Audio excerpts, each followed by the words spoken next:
Today I'm going to share with you my top 5 superfoods that I eat every day. I think that as we get older and we see sort of mortality creeping up towards us, we tend to think more about trying to stay healthy for as long as we can, going into old age with as least ailments as we can, and aches and pains. And even though healthy food should be part of our life ongoing, from a young age, it's not really until we sort of reach this age that we can feel the aches and pains, or we have issues and we start on medication and stuff like that, that we start really thinking about our diets and what we're putting into our mouths and what we're doing to our bodies. And it's not to say that we're all saints. I still go off the wagon and have my takeaway now and then. Why not? Otherwise, life's boring. But I mainly try to stick to healthy foods throughout the week and just make that a sort of a priority over eating fast foods all the time. So welcome to my channel, The Not Retired Life. If you haven't been here before, my name's Leanne, and my channel is just about everything non-retirement. So that could be that you've already retired, but you're living a really fulfilled and purposeful life, or you're going to be working through retirement age. So I cover all sorts of subjects. So stay tuned and I'll go through my 5 superfoods and why they're considered superfoods. So number 1, and I have this most mornings, I eat chia seeds. Chia seeds are fantastic. They are, if you've ever had them before, as soon as you add liquid to them, they become sort of like a jelly. They get like a jelly coating on the outside. They're really high in protein. They're really high in fiber. So they're really, if you have issues sort of being regular, then chia seeds are a great source of fiber. And also they've got very, very high content of omega-3 fatty acids, which is so good for you. They contain calcium, magnesium, phosphorus.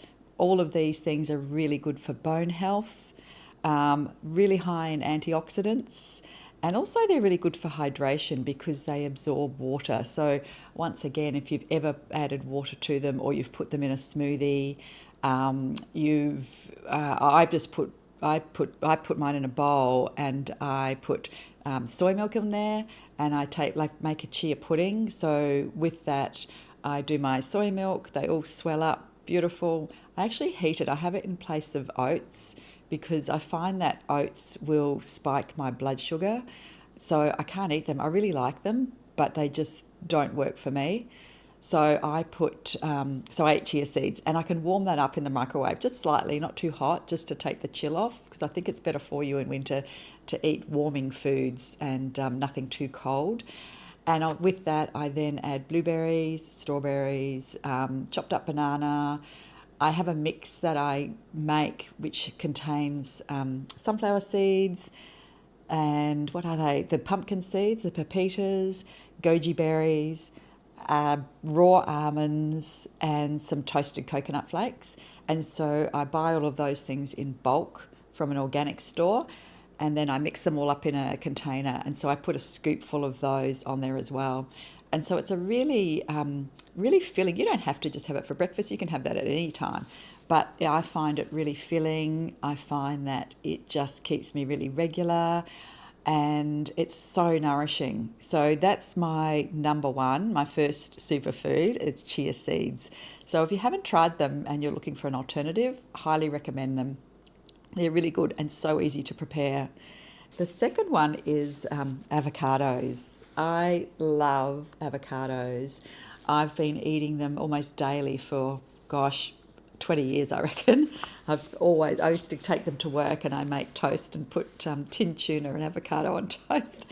Anyway, avocados are so good for you, and they are my second superfood. So I just have them smashed. That's how I mainly eat them. If I get sick of eating the chia seeds for breakfast, then I'll swing over to avocado on toast.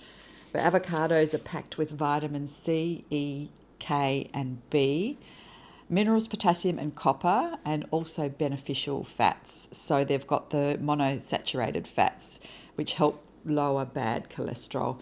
You just have to be really careful because they're really high in that fat. They're also really calorie dense. So if you are trying to lose weight or have issues with weight, then you need to go easy on how much you put on your toast. So don't sort of, I have always have it really tons on there because I love them. But it's, you might need to just sort of lower how much you put on there. They're also high in fibre. They stabilise blood sugar levels. They are anti-inflammatory. They contain antioxidants, so they can help reduce inflammation. And apparently vision health. So they contain lutein, and there's a word here that I cannot pronounce, and I tried to do it before and I can't do it. Zeaxanthin or something like that. Zeaxanthin. Oh my gosh. Which may protect against age-related macular degeneration. So all these things, they just all help towards your health. Skin health, vitamin E and C, antioxidants contribute to healthy skin. So avocados are just so good for you, and you should be eating them every day. They're so good for you. My number 3, and this could be a little bit contentious because some people don't like this next food, or it kind of doesn't agree with them, and that is beans. So beans are super highly recommended by the Blue Zones. So I don't know if you know anything about the Blue Zones. If you don't, just Google it. Google Blue Zones and it'll take you to a page. You can read all about these areas around the world where people are living to over 100 years old, and they don't have ill health. They've got no dementia, no cardiovascular disease. And so these scientists have gone in, or researchers have gone in, to study these people to work out why they are living to this long age and they don't have these issues that we have in the Western world. Like cardiovascular is one of the number one illnesses, diabetes, dementia is huge. And these people aren't getting that. And so they looked at food. Food's a big contributor, what they're eating. I mean, there's many other things like, connectivity, purpose, community, all that kind of stuff, and being active, naturally active. So not necessarily going to the gym, but just being really naturally active, working in the garden. They're still farming, stuff like that. Anyway, getting back to this one. So beans are one of the main big things, part of their diet. So beans, that's my number 3. Beans, I love beans, and I make a bean stew, and I can put the recipe below if you're keen, and I live on that. I can write the recipe out. I don't do measurements, so I tend to just sort of guess, but my bean casserole or bean stew has, I can put any beans in there. I'll put kidney beans, black beans, butter beans, all sorts, just whatever beans I've got in the cupboard. I usually use canned. You can use dried beans, but I'm always time poor, so I tend to just, get the canned beans. I try and get organic as much as possible. And then I put heaps of paprika, not smoked, just the sweet paprika, cumin, and what else do I put in? Onion, capsicum, and almost a whole bunch of spinach, really finely chopped, and stock, a tin of tomatoes, and a bit of chilli because I like chilli in mine, and coriander, and I just let that all go into this really thick, beautiful bean stew. It's so nutritious and so yummy. Some people don't like beans because it doesn't agree with them. It might give them a bit of flatulence. I think you can get like I don't know what it is, but it's called aphosatida or something like that. And a lot of the Indian community use it when they're cooking lentils, and it's supposed to take that extra gas out of your system. So you can put a little pinch of that in, and that should help if beans react with you like that. I think the more you eat them, it kind of, your body gets used to it. But anyway, I don't have that issue. So I live on beans as well, and they are so good for you. So once again, they are a plant-based protein. They're high in fibre, lots of nutrients. They found research, one 5-country study financed by the World Health Organization found that eating 20 grams of beans daily reduced a person's risk of dying in any given year by about 8%. That's huge. That's really good. Like, it's just, I don't know, you've got to get into beans. 21% protein, 77% complex carbohydrates, and they have slow and steady energy without the spikes. So they're the things that you want to try and reduce throughout the day. They reckon that the more of these glucose spikes when you eat that you have throughout the day contribute to inflammation within your body. So you see now advertise a lot of people wearing these like glucose monitors that stick to their arm, and and it checks their glucose levels. So you want to try and maintain this this steady line throughout the day without these big spiking glucose spikes. So, what would cause a glucose spike? I guess eating like sweet buns or white bread, having a white bread sandwich without any protein, but just really these empty sort of carbs and things that sugars that will make these spikes. So with beans, you won't get that spike. You'll just get this steady sort of energy release throughout the day. And another study, a 2001 study, found that eating beans 4 times per week cut heart disease by 22%. So it's really it's an amazing food, and there is a reason why these people in the blue zones are living till 100 or over, and they live on beans. And I know the carnivores will hate me saying this, but cutting down your meat protein will also help. And these people in these blue zones don't eat a lot of meat, consume a lot of meat. They eat a lot of vegetarian dishes. They do eat meat, but they're not eating it in the way that we do. So, and I know there's a bit of controversy around that because you've got people on the carnivore diet who've had inflammation, and they say that since they've been on the carnivore diet, it's reduced their inflammation. I don't know about that. I haven't looked into it. I haven't researched it. So I'm neutral with my thoughts on all of that because I don't know anything about it. So I'll steer clear of that argument. The fourth superfood that I eat most days of the week are blueberries, and these are, I mentioned before that I have these on my chia breakfast, my chia pudding, and blueberries are an amazing superfood. They're really low in calories and high in nutrients. So they're also, because I think they're one of the lowest sugar fruits that you can eat. So really good to eat if you're looking for a fruit that's lower in sugar. Really, really high in antioxidants. They reduce DNA damage, which is interesting. DNA plays a role in the development of cancer and of aging once you've got DNA damage in your body. So that's quite big. A 2024 review found that regularly eating blueberries every day for a month could significantly improve blood flow and blood vessel dilation. So that's really interesting. I love reading about all these studies.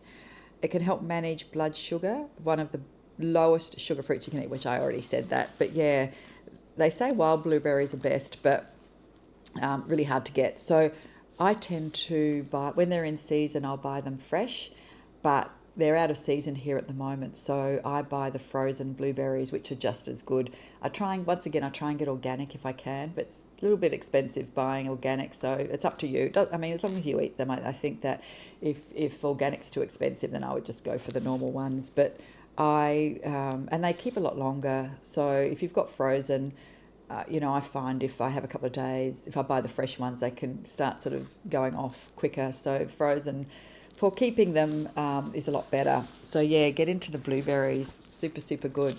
The last superfood I've got on my list is beetroot. And I don't eat beetroot per se. Like, I love beetroot. I love roasted beetroot, but I'm not going to do that all the time. But I do drink beetroot juice. So what's it like to drink? It's like you're drinking beetroots. I don't love it. I'm getting used to it, actually. I don't love it. It's quite earthy. I think beetroots have quite an earthy flavour and slightly sweet. Beetroots are fairly high in sugar, but I just have one glass a day in the morning instead of orange juice and all that kind of stuff. Beetroot is amazing. It's so good for you. So the things that beetroot can do, they improve cardiovascular health, potential benefits for brain and liver function, antioxidants, super good for cardiovascular. And I have been diagnosed just recently, and I've got to do another test, but with high blood pressure. And I've never had high blood pressure. I was always textbook 120/80. So I don't know what's causing it. I don't feel stress. I don't know. So anyway, so I sort of read up and I thought, right, that's it. I'm going to start drinking beetroot juice and see if we can bring it down. But I've got to do other tests. It could have been just one of those off days or something. I'm not sure. So we'll see. Anyway, so beetroot increases blood flow, potentially protects against heart disease. It's rich in nitrates, which the body converts to nitrous oxide, a compound that helps relax and widen blood vessels, potentially lowers blood pressure. So that's why I think the athletes take it because of what the nitrates do to their body before they compete. Brain health, the reaction time with your brain, that's interesting. Liver support, and I've read that beetroot's really good for you, really cleansing for your liver.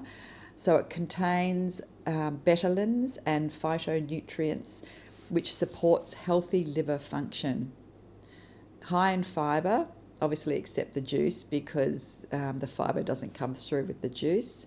And antioxidants, which also help prevent against free radical damage. Also contains manganese and copper, which helps fight inflammation. So all of these things, like just as we age, these are the things that we kind of want to focus on because it's trying to reduce those free radicals and DNA damage. A lot of these foods that I've mentioned, as I said, are really good for cardiovascular health. So yeah, I just think as we get older, that seems to be one of the top issues in our Western society is cardiovascular and heart disease.